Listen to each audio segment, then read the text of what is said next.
You've been quoted $300 for a rabbit neuter at one clinic and almost $800 at another for what sounds like the exact same operations. So what are you actually paying for? And is the cheap one a bad idea?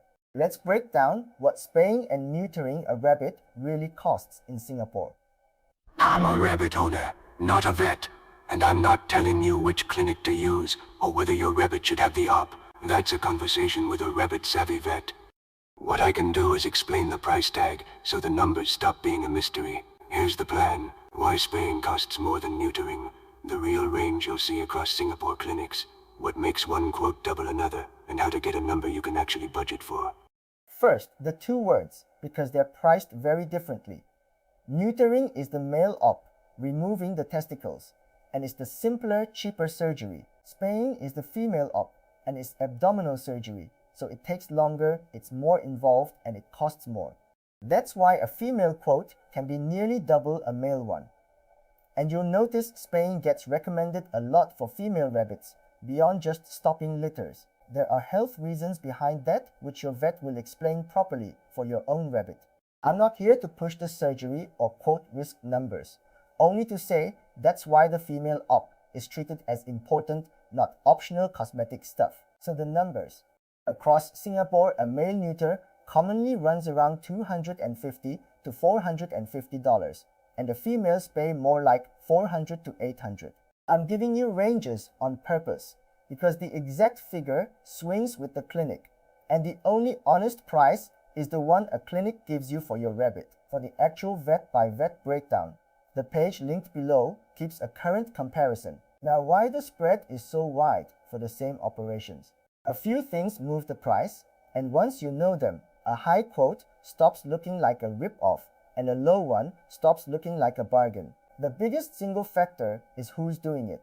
A rabbit is an exotic patient, and a vet who does rabbit surgery often, with rabbit-safe anesthetic and proper monitoring, costs more than a general clinic that mostly sees cats and dogs. For an exotic like a rabbit, that experience is usually where you do not want to bargain hunt. The cheapest quote in town and the safest pair of hands are not always the same clinic. When you compare two quotes, check they include the same things, because a cheap headline price sometimes leaves bits out, and then the gap between them isn't really a saving at all. So how do you get a number you can plan around?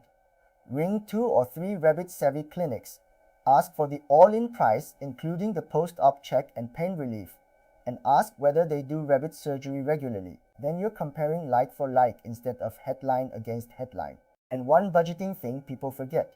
The surgery is a one-off, but a rabbit is a 10-year animal. So this sits inside a bigger picture of hay, regular vet checks, and the odd emergency. If a few $100s for the op is a stretch right now, that's worth knowing before the rabbit comes home, not after. So to bring it together, neuter is the cheaper male op, spay is the pricier female one.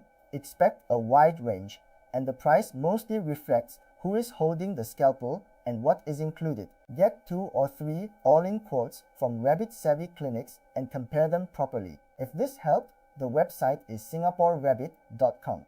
There's a free weekly digest, and the bit that matters most here, a directory of rabbit-savvy vets across Singapore, so you know who to ring for a quote in the first place.